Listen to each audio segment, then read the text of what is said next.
ఆచార్య ప్రార్థనా రూపంగా ఈవేళ గోదాదేవి అనుగ్రహించినటువంటి 17వ పాసురాన్ని ఈరోజు మనం అనుసంధానం చేసుకున్నాం. దాన్ని మేము చెప్తాం, సరే అందరం అందాం. ஆண்டாள் திருவடிகளே சரணம்.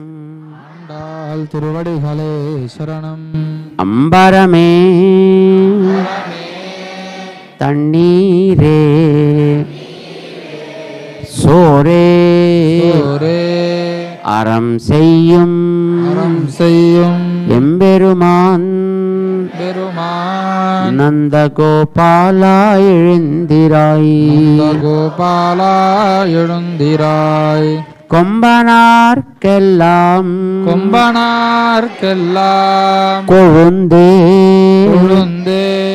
குலவிளக்கே